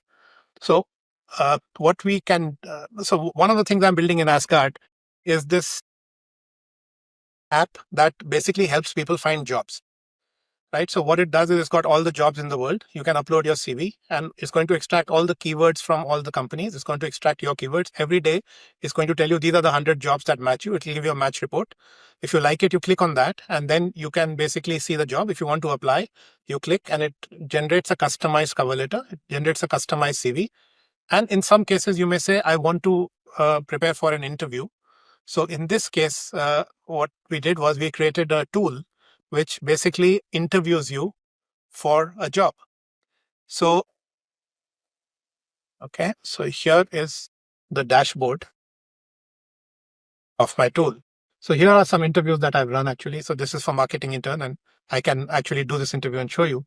So here, this was my response to this interview. It's interviewed me for a marketing intern for my own company. It's given me a score of 82. I demonstrated strong communication skills, blah, blah, blah. Feedback displays an operational command of English, effectively handling complex language, engagement is proficient, occasionally marred by complexity or minor lapses in clarity, demonstrates good delivery, tend to blabber on, which is true. And basically what this thing does is, because I have the job description and I have the CV, I feed both of those into the tool. The tool generates the 6 questions it wants to ask. And when it's actually doing the interview is totally conversational. So it's able to do the interview in a way that you don't really feel it's a bot. You feel it's almost human. If you cut into it, it'll stop, it'll pause. Just because it has 6 questions, it's not going to do those 6 questions. If you say something interesting and it wants to double click, it'll double click and go deep into a question. If you're interested, we can try it now, or I can send you a link and you can try it. So something like this. Now think of this workflow. I'm looking for hiring people into Asgard.world. What do? First, I ask ChatGPT to create me a job description. I create the job description. I post it on LinkedIn and I say to join my company, you have to do the following. You have to do a task. You have to send me some kind of video or something. So anyway, and this is how I actually do it. So normally when I do this, I get about 500, 600 applications in a day. Out of those, 30 or 40 will do the task. That task will go into an AI. It's going to define the top 3 or top 4. Those top 4 automatically get fed into this kind of interview. The bot interviews them. Eventually, the top 1 or the top 1 person is the only person that comes up to my desk. I basically speak with this person, and if that person doesn't work, then I look at the second person. But from a candidate perspective, it can be a responsive situation where they get a response at every point. They actually get interviewed. They actually have a conversation. It's not some faceless entity. But from my perspective, it's a fire and forget thing where if I want to hire a new person, I just fire it out and the next day I have a new person. Right? So every workflow can be chained together and you can create what I call as swarms. So, and this is the last code point I wanted to cover and we can just chat about it after. So let me go back here. So what is a swarm? So this is a swarm. So basically you have agents. So what are agents? So agents are things that self-replicate. So for example, if you have labor, so agent type is labor. The swarm output, if you put a lot of people together, it's like a labor swarm. It used to be called a company. So a group of people working together is a company, right? So that is a labor swarm in general. What it creates, it organizes human efforts to create products and services. Think of capital money. The swarm output is a capital swarm. So you put money into a bank, it replicates. The name of a capital swarm is a bank. What it creates, it pools and multiplies financial resources. Then land. Land is space, and land swarm is called property. It generates passive income via ownership or access. Then bots or scripts are execution swarms, and this is like a factory. So a physical bot or a human can create a factory, but also it can create a digital factory. Like I showed you how to create a factory for music with Suno. A token is a programmable unit where it can be a trusted transaction swarm. So this can create a deal net or a trust net, dealverse. Content is an attention swarm. When you put it together, that's like a media house or a signal engine. A community is like a loyalty swarm, and putting that together creates a guild or network. Right? So APIs are robots or drones are physical agents. So these create action swarms, and they create hardware grades or robotic meshes, and they execute real world tasks with speed and precision.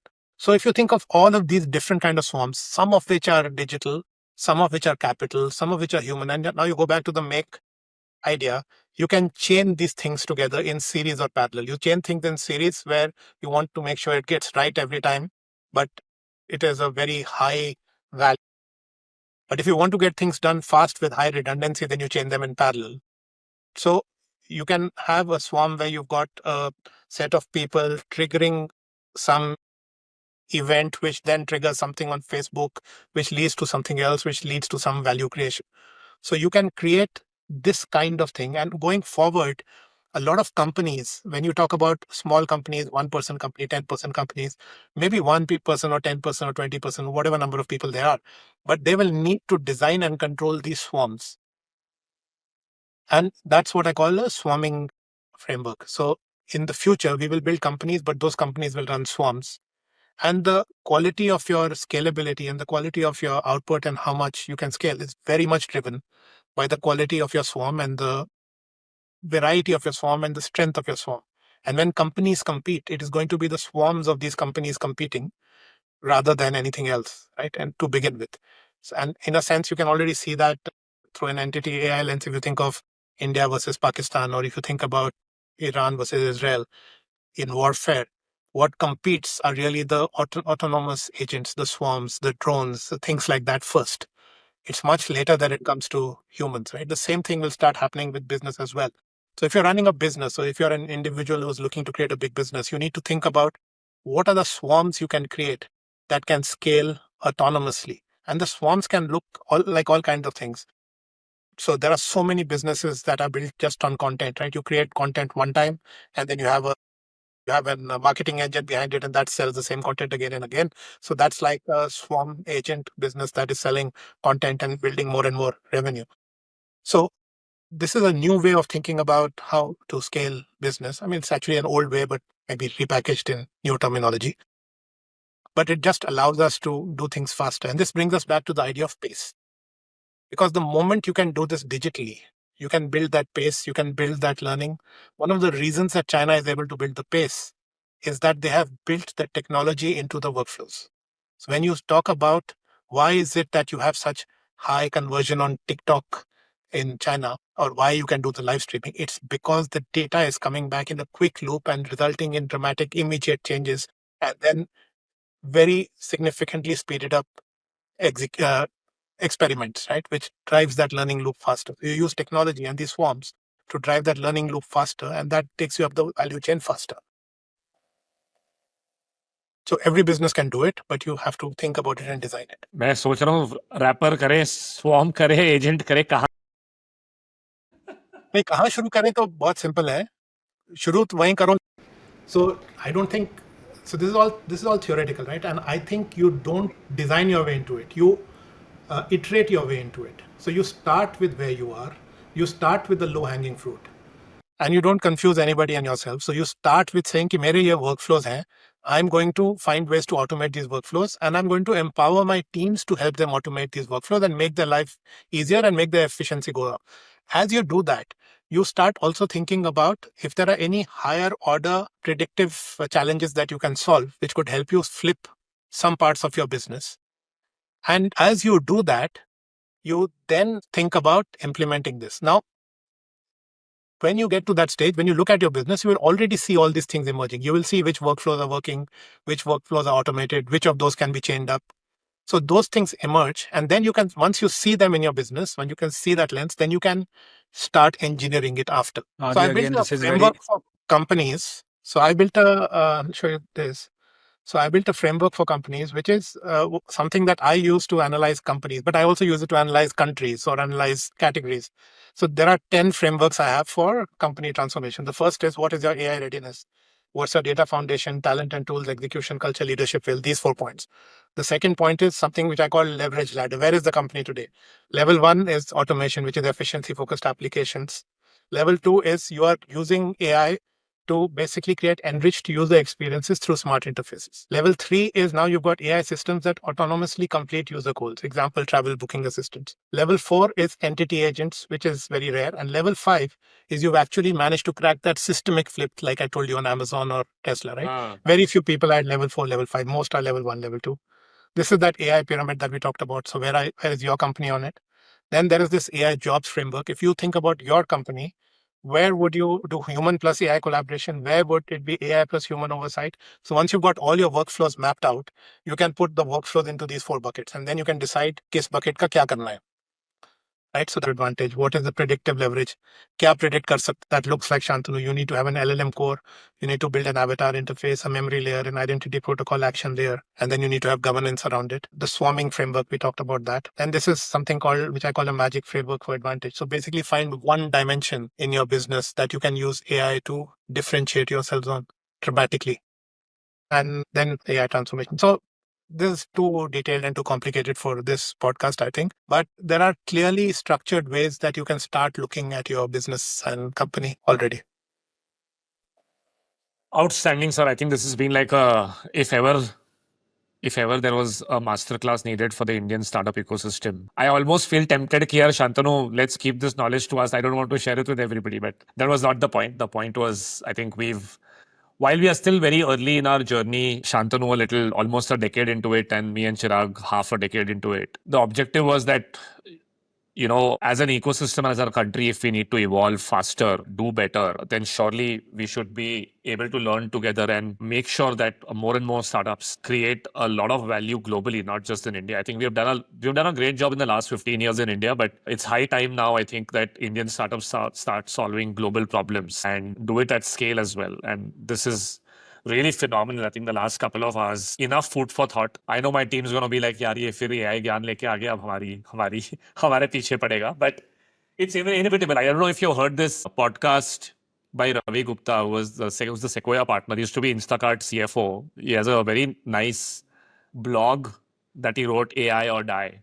And I just took it to heart. It's actually true. Companies will die if they don't transform themselves with AI. And it's not a matter of 3 or 5 years, may happen over 10 years, but honestly, the downfall starts much sooner, right? You may die after 20 years for that matter. But yeah, it's if actually you look true. at it on the flip side, what really motivates me and inspires me to go deep into AI, and actually I share all this, and all of this is on my Substack and more. But the reason I want to share this as widely as possible is I feel that on a very basic level, right? If the arm employee in a company, if I can show them tools that allow them to make better presentations, save time, get stuff done. I haven't shown you other things like write legal agreements which are watertight, right? Do things like this and make their life easy and save. I think you can easily save 3 hours of your workflow every day over 3. You can save 1,000 hours a year for every human being to just Enjoy. Sleep better, maybe. Just enjoy time life. with just your family. just watch more content. क्योंकि content भी तो overproduction होने वाला है अब. And then people are going to buy more ads, more. Meta is the company to buy. So, एक ये, and the second thing is कि I really think that the more people we have start building in AI, the better, because the barriers to entry at the moment are low. Yeah. Everyone is more or less at the same place. Everyone is going up the learning curve. Some may be 1 or 2 years ahead, but nobody is 5 years ahead of you. Yeah. And the thing about the difference between physical products and digital products is digital products have no friction in scaling if you get it right. So the little company I showed you, Juice AI, who created all of this, is not a very large company, but you can see the scale of things that they have created. If that actually goes to many large companies, it could actually replace a lot of, more or less everything that an agency does for any company. So this is outstanding. I think it's been a The best 2 hours again that we have spent this week for sure, if not this entire year. I'm sure a lots to learn and implement on all sides. Shantanu looks a little confused कि भाई क्या दूं मैं और क्या नहीं दूं करके. या at least already 4 e-commerce page change हो गए हैं juicelabs.ai से. in the स्क्रीनशॉट तो चले गए, स्क्रीनशॉट्स तो चले गए टीम को कि भाई अब देख, वो तो पहले ही, I think before RB joined, Adi showed me this before you guys joined, मैंने ऑलरेडी तभी कर लिया था. Good. आउटस्टैंडिंग, बहुत ही मतलब आई फैंटास्टिक. थिंक मैं क्वेश्चंस लिख, मतलब 4 पेज हो गए हैं, क्वेश्चन लिखता रहा. I am going to send you photos. now make that into a gamma presentation. I think this is so helpful, and I think truly your generosity shines through in this. I think because the amount of preparation to do this, to write so much, and then to come and share it with so much time, and like people of your seniority, and you're also an entrepreneur, etc. Don't do this usually. I think there's just so much. There's so much. So many people just demanding time, but to do this with us, I think truly grateful. Wonderful. Great to have the conversation as always. I hope And you I had hope- fun though. I had fun. I always have fun.